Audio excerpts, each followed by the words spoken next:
Economia. Junto com a gente aí pelos canais digitais da Rádio Cidade, por meio da tecnologia digital, professor Ricardo Titerix. Bom dia, seja bem-vindo. Bom dia, Marquinhos. Bom dia, Flávio. Bom dia. Bom dia, ouvintes da rádio. Sempre um prazer estar aqui novamente na rádio, conversando com vocês e ajudando vocês a esclarecer um pouquinho mais sobre economia e finanças. Muito bem, professor, um rápido panorama, embora a gente já trouxe aí os indicadores econômicos agora de manhã, como já é tradicional, como é que o senhor está vendo esse momento aí do mercado global, podemos dizer assim, o mercado brasileiro, né? Tu falaste de manhã, né? O índice americanos fecharam ontem numa queda acima de 1%, né? Isso mostra principalmente a preocupação que os americanos estão tendo com a questão do pacote de incentivos que está para ser votado. Hoje volta a discussão se vai ser antes ou depois das eleições, que tamanho vai ser esse pacote. Então, essa incerteza que causou esse burburinho e essa queda nos índices americanos. O que a gente já vê hoje, já no início da manhã, é que as bolsas americanas, né, os mercados futuros americanos já operam no campo positivo. A Europa também operando já nessa início da manhã no campo positivo.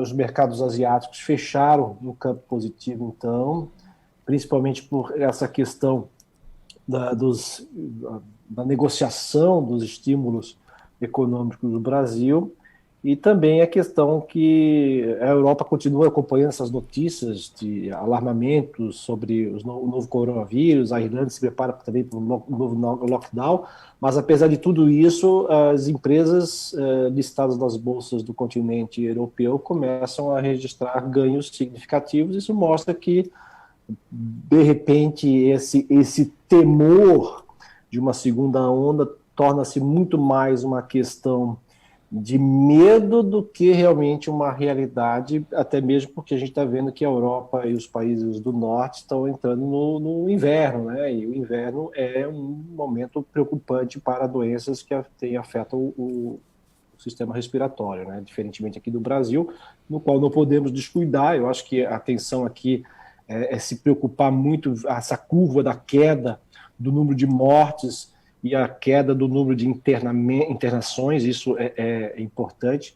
Espero que os governantes, tanto municipais, estaduais e federais, venham fazendo o seu papel de preparar o sistema de saúde para atender a demanda de contaminados em estado grave, que eu acho que é o momento para que a gente não sobrecarregue o sistema de saúde, para que a gente possa continuar podendo se movimentar na cidade e na região e poder consumir e fazer a economia voltar o mais rápido possível à sua normalidade. Professor, antes da gente entrar naquela dica propriamente dita da nossa pauta ao ouvinte da Rádio Cidade, né? Daqui a pouquinho o Flávio vai trazer aí essa nossa pauta interessante aí sobre o crédito consignado. Deixa eu te fazer uma pergunta, embora não está na nossa pauta, vou te pegar de surpresa, mas assim, nós estamos vivendo uma semana aqui em Santa Catarina decisiva para o governo do estado de Santa Catarina. E fala-se muito, a gente ouve falar muito, por exemplo, em um processo de impeachment que pode tirar o governador. O que isso pode representar na prática para a economia catarinense, no nosso dia a dia? O senhor, como economista, como que dá dica, que é um consultor de economia, tem visto isso com alguma preocupação para o estado de Santa Catarina, visto que hoje nós temos a votação do segundo processo de impeachment, tá? E na sexta-feira nós teremos a votação da comissão julgadora do processo, que pode afastar por 180 dias o governador e a vice, Daniela Rainer, né? O que isso pode representar para nós aqui no estado? Fala-se muito, olha, não é o momento, pode atrapalhar a economia. Pode atrapalhar a economia, professor?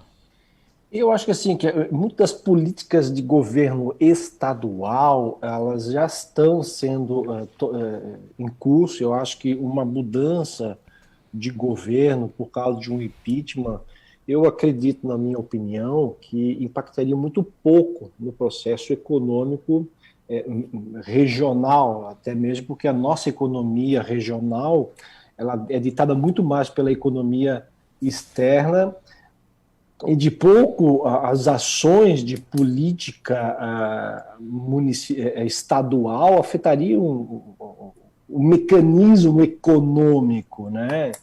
Principalmente porque a gente está vendo aí que o governo não interfere tanto na concessão, o governo estadual, concessão de créditos para os empresários, mas a questão de políticas de incentivo local vindo da questão dos impostos que cabem à questão municipal. Mas muito disso também tem a influência ou a questão correlata da Câmara dos vereadores, da Câmara dos Deputados, porque é eles que legislam em relação a essas questões de impostos ou não. Eu acho que uma mudança, hoje em dia, a gente busca assim, quanto menos o Estado impactar ou influenciar na economia, melhor para a economia.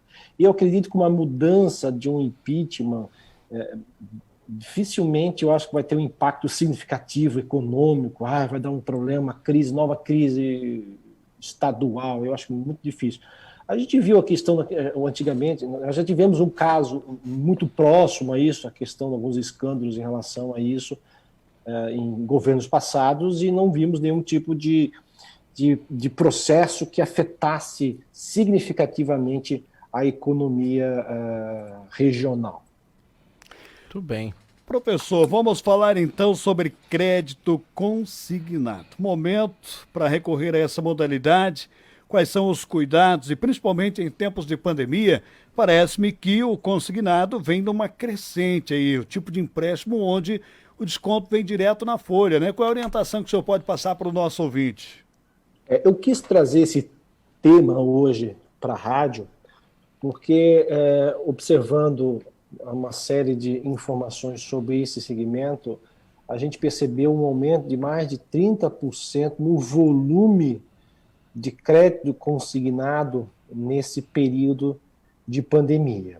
Tá? Uma coisa que a gente tem que ficar atento, que em outubro deste ano o governo aumentou o limite de comprometimento do crédito consignado de 35% para 40% da renda, né? Isso passou a ser um incentivo também, professor? Não é questão que houve um incentivo, mas isso abriu um pouco mais a brecha para pegar mais dinheiro no empréstimo consignado. Então, como tu falaste, tem que entender que o empréstimo consignado ele vai descontar mensalmente na folha de pagamento, principalmente de quem tem renda fixa, né? Quer dizer, os assalariados ou os aposentados do INSS ou aposentados em geral, né? E principalmente porque os juros são prefixados com base na Selic, e a Selic no valor registrado de 2%, como o Marquinhos falou hoje no início da manhã, faz com que o custo financeiro desse empréstimo reduza significativamente, né? Então, as famílias buscam, neste momento, alongar um pouco as suas dívidas, né? Aproveitando, então, taxas menores e possibilitando com isso prestações também menores que impactem também de maneira menos significativa no orçamento da própria família, né? Então, a gente pode ver que hoje pode ser uma boa opção para quem se encontra numa dificuldade financeira conseguir contrair um empréstimo consignado. Porém, esse tipo de dívida, é importante o nosso ouvinte entender, ele dificulta a pessoa que contraiu em fazer um rearranjo dos seus gastos. Por quê?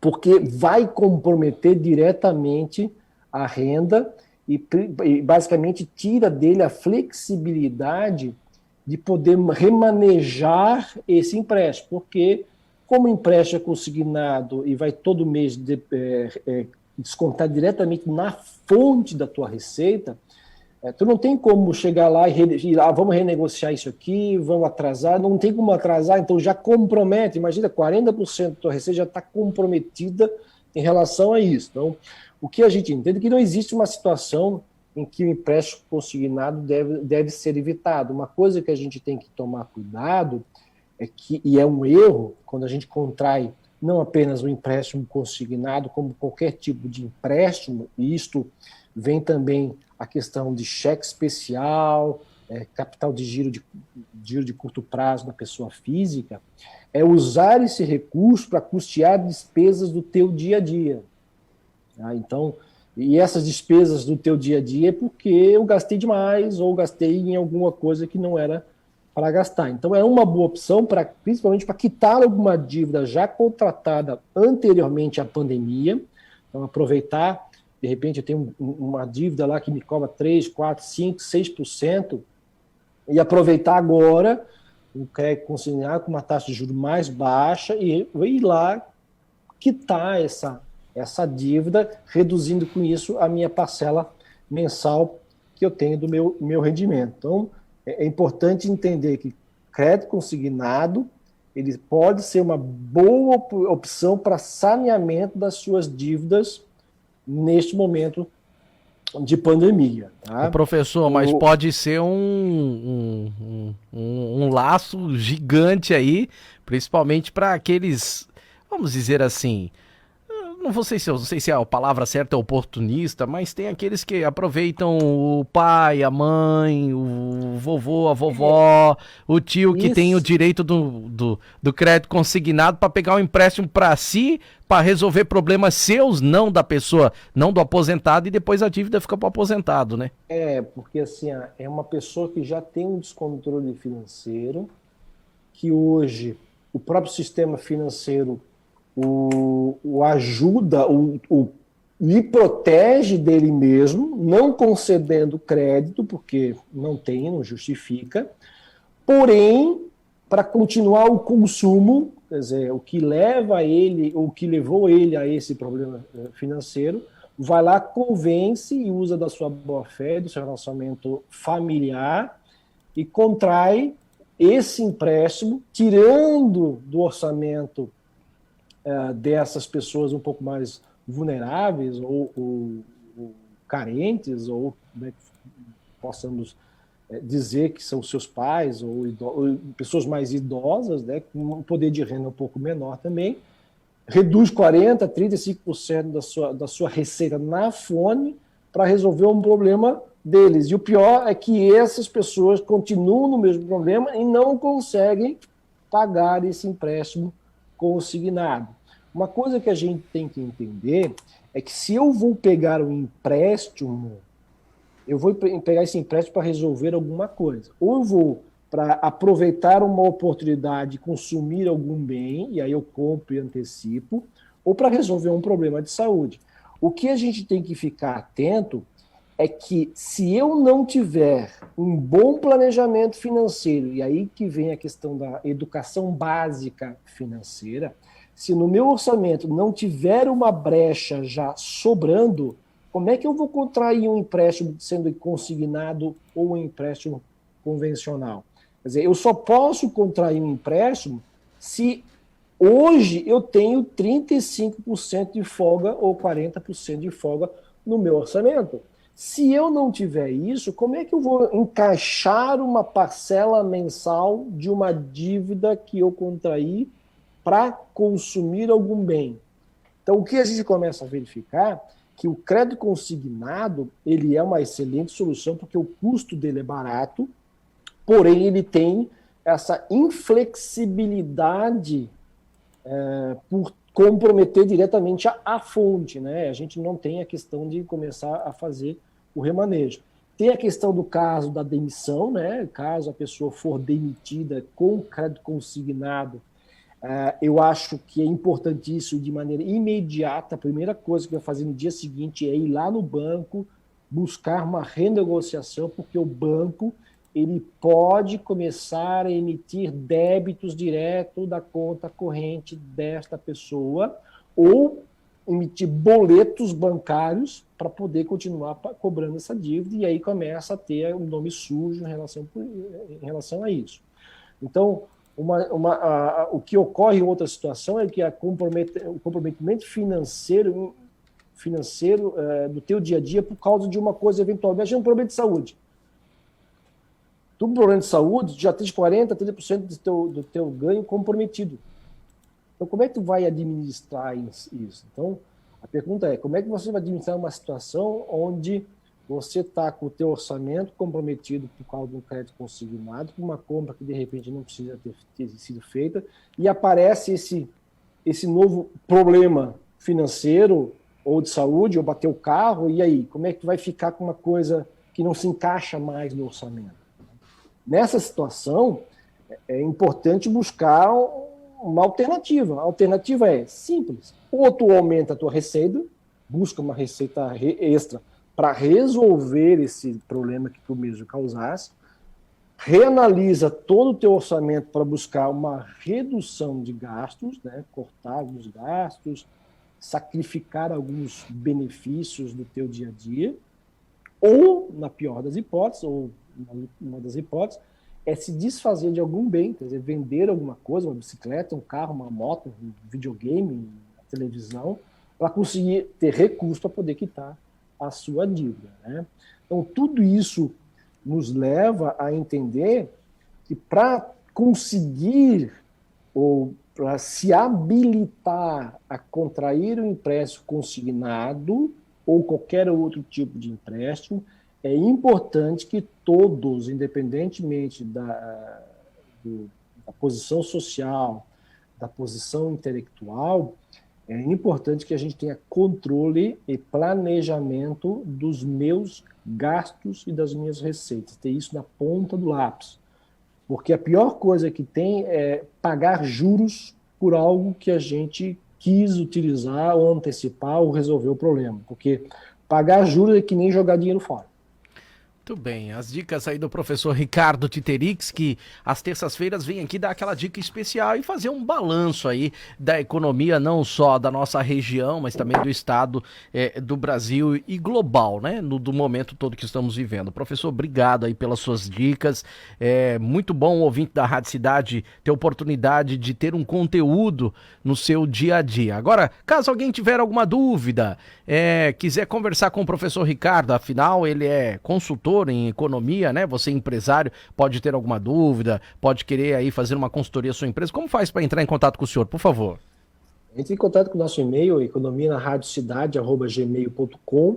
A gente está aqui com o maior prazer de orientar, de ajudar e contribuir principalmente para que não apenas a sua empresa, mas também as pessoas que fazem a sua empresa, a gente tem que entender que empresas são feitas por pessoas, elas estejam de uma maneira tranquila no seu processo de gestão financeira pessoal, porque quando essa pessoa está tranquila, não tem nenhuma preocupação um dia de amanhã, não está mais preocupado em fazer o dinheiro sobrar ao longo do mês, ou porque tem mais dias do mês do que salário, o aumento da produtividade vem, a questão do retrabalho, a gente vai ter um impacto mais positivo nos negócios das pessoas também.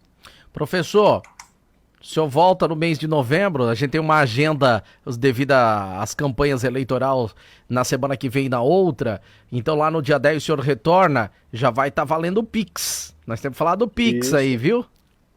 Falamos já um pouquinho esses meses aí, vamos ver como é que vai funcionar. Já fiz os meus cadastros das minhas contas, cada conta tem um Pix específico. Se o Marquinhos quiser transferir dinheiro para mim, fique à vontade. Tá? Eu acho importante, eu não fico triste em ficar essas 2 semanas de molho aqui da rádio em prol da possibilidade da rádio apresentar aos nossos ouvintes as ideias dos candidatos, para que eles possam, com isso, tomar a melhor decisão para a cidade no qual nós residimos. Ô professor, então em 30 segundos, uma orientação para o nosso ouvinte que está cadastrando já no Pix, né? Todas as chaves são, parece-me que 5 chaves, podem ser, e uma aleatória, né? Podem ser cadastradas em uma única conta bancária, ou você orienta a cada banco uma chave e aleatória, enfim, como é que faz, hein, professor? Rapidamente, então, se você tem um único banco, cadastre todos. Se vocês têm mais do que um banco, você vai ter que escolher uma conta para cada um. Quer dizer, lembre-se, cada chave ela vai identificar para onde o dinheiro vai. Sim. Se tu pegasse e cadastrasse as 5 chaves numa única conta bancária, sempre que tu passar uma dessas chaves para a pessoa que vai transferir o dinheiro para ti, sempre vai cair na mesma conta. Então, hoje eu tenho uma chave no banco A, uma chave no banco B, uma chave na conta bancária do banco C, uma chave na conta poupança do banco C. E eu que preciso passar dinheiro para ele. Pense, tanto banco que esse homem tem, rapaz. É para dividir o dinheiro, tá vendo?